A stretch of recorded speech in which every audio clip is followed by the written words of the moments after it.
Assalamualaikum warahmatullahi wabarakatuh.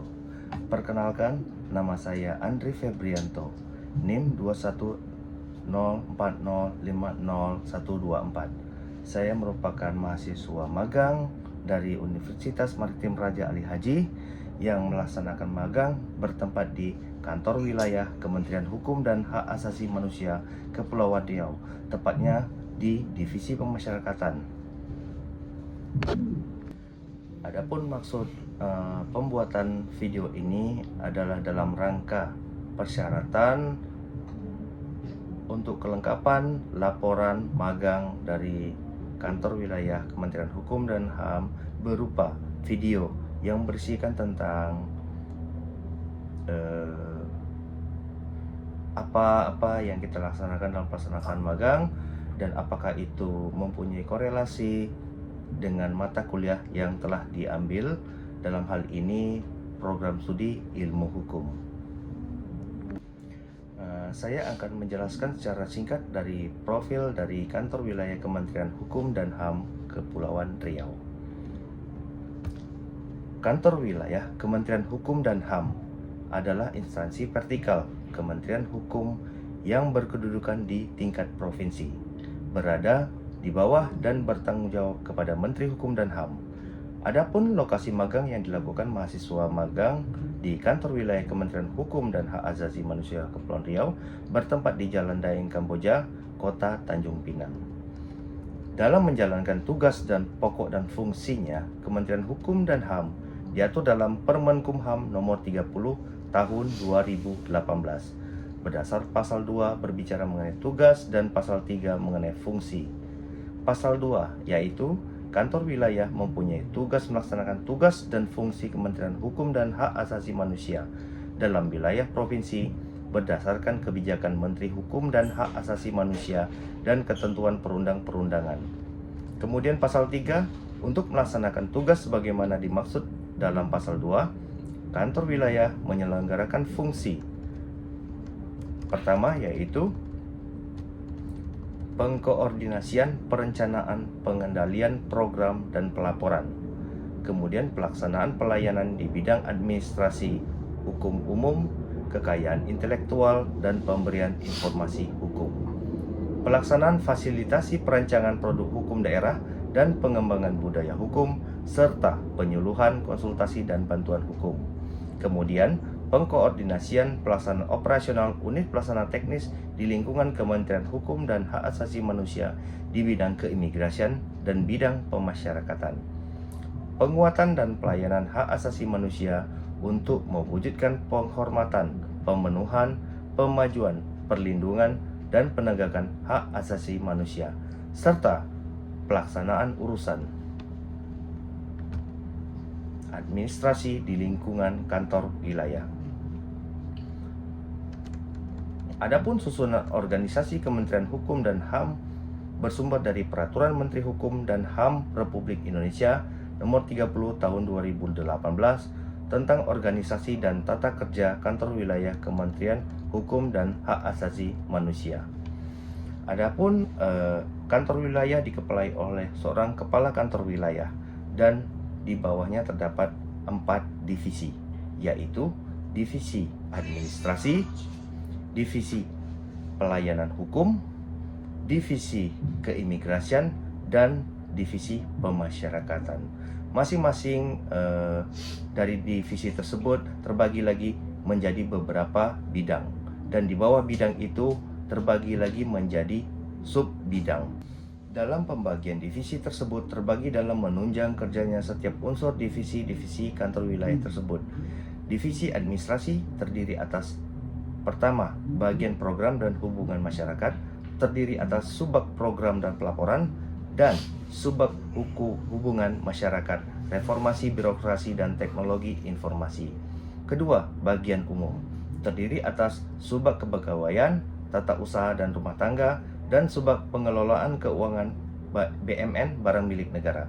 Sejatinya divisi ini memiliki tugas melaksanakan sebagian tugas kantor wilayah di bidang pembinaan dan dukungan administrasi di lingkungan Kanwil berdasarkan ketentuan undang-undang dan kebijakan yang telah ditetapkan oleh Sekretaris Jenderal.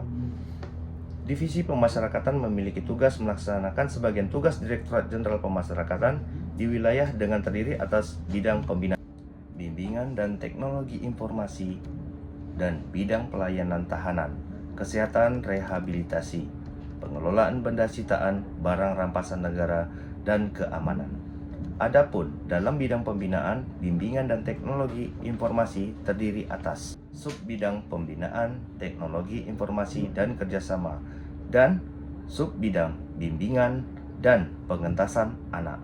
Sedangkan dalam bidang pelayanan tahanan, kesehatan rehabilitasi, pengelolaan benda sitaan, barang rampasan negara, dan keamanan terdiri atas subbid pelayanan tahanan, perawatan kesehatan, dan rehabilitasi, dan subbid pengelolaan benda sitaan, barang rampasan negara, dan keamanan.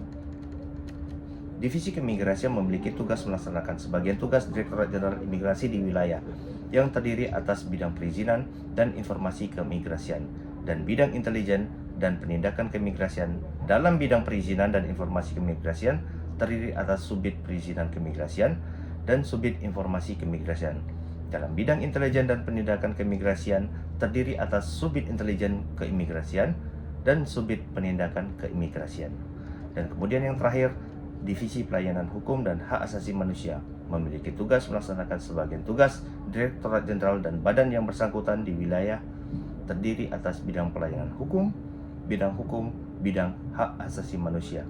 Dalam bidang pelayanan hukum terdiri atas subbid pelayanan administrasi hukum umum dan subbid pelayanan kekayaan intelektual. Adapun bidang hukum terdiri atas subbidang fasilitasi pembentukan produk hukum daerah dan subbid penyuluhan hukum, bantuan hukum, dan jaringan dokumentasi informasi hukum. Kemudian, bidang hak asasi manusia terdiri atas subbid pemajuan hak asasi manusia dan subbid pengkajian, penelitian, dan pengembangan hukum dan hak asasi manusia. Adapun hasil magang yang telah dilaksanakan memang terdapat banyak korelasi antara hukum. Awal magang kita diterima dengan baik oleh Kantor Wilayah Kementerian Hukum dan HAM Kepulauan Riau. Kebetulan pada saat itu saya mengambil tempat magang di Divisi Pemasyarakatan, tepatnya di Subbid Keamanan. Kemudian begitu banyak pengetahuan yang bisa saya dapatkan berawal dari perkenalan dari Divisi Pemasyarakatan tersebut, yang menjelaskan tentang tugas pokok dan fungsi dari Divisi Pemasyarakatan. Divisi Pemasyarakatan membawahi 9 unit pelaksana teknis, baik itu lapas, rutan, bapas, dan rubasan. Sekilas saya memberikan informasi berdasarkan pengertian rutan itu adalah rumah tahanan, di mana fungsinya adalah perawatan. Kenapa dikatakan perawatan? Karena tugasnya itu merawat tahanan dalam masa proses persidangan, sehingga apabila telah diputus oleh pengadilan dan mempunyai kekuatan hukum yang tetap atau disebut dengan ingkrah, harus dipindahkan ke lembaga pemasyarakatan. Adapun lembaga pemasyarakatan itu merupakan tempat pembinaan terhadap warga binaan, sehingga lapas-lapas di Kepulauan Riau ini memiliki program pembinaan, baik itu program kemandirian, pembinaan kepribadian, dan berbagai macam. Kemudian selain lapas, ada bapas. Bapas itu adalah Balai Pemasyarakatan, di mana tugas pokok dan fungsinya kurang lebih membuat penelitian kemasyarakatan dalam hal proses pengajuan untuk pemberian remisi dan pembebasan bersyarat, cuti bersyarat, dan program asimilasi. Selain itu, Bapas juga berfungsi pendampingan terhadap perkara anak.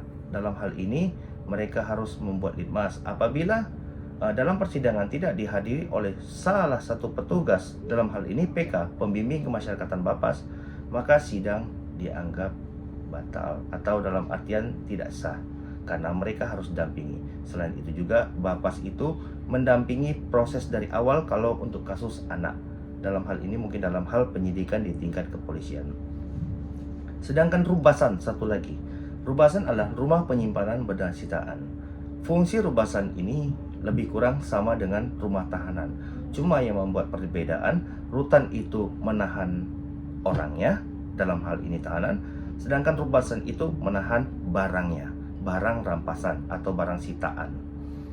Sambil menunggu keputusan yang tetap dari hakim, dalam hal ini pengadilan atau disebut ingkrah, barang tersebut harus tetap tersimpan di dalam rubasan.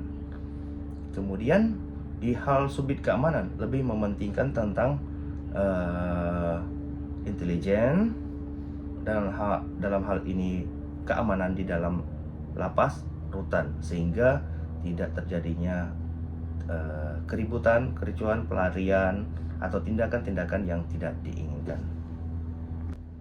Dalam pelaksanaan magang juga saya dijelaskan ternyata di lapas rutan itu sudah ada suatu sistem yang namanya SDP, Sistem Database Pemasyarakatan. SDP itu merupakan keseluruhan data, baik itu dari tingkat putusan, berkas-berkas semuanya, foto, keluarga, kemudian kontak person dalam hal ini keluarga, setiap pengusulan, riwayat penahanan, semua terdapat di dalam sistem database pemasyarakatan. Di dalam SDP mencakup data seluruh warga binaan di Indonesia, sehingga memudahkan kita pada saat pengecekan apakah yang bersangkutan pernah residivis atau tidak. Semua data akan muncul dengan menggunakan sidik jari. Walaupun yang bersangkutan berganti nama, tetapi sidik jari tidak bisa dirubah, sehingga akan muncul pemberitahuan bahwa yang bersangkutan apabila residivis pernah menjalankan pidana di daerah A, B, C, begitu. Kemudian pada saat magang juga kita diajarkan tentang perhitungan masa pidana. Mungkin di film-film atau di TV, di YouTube, di mana semuanya terdakwa dijatuhi hukuman pidana penjara 1 tahun 6 bulan. Perhitungan 1 tahun 6 bulan itu berbeda, tidak bisa digabungkan dengan 1 tahun itu 12 bulan ditambah 6 bulan sehingga totalnya 18 bulan. Di sana juga diajarkan bahwa 1 tahun itu tidak sama dengan 12 bulan, terdapat tahun kehabisan. Oleh karena itu kita diajarkan bagaimana cara menghitung yang benar. Karena apabila kita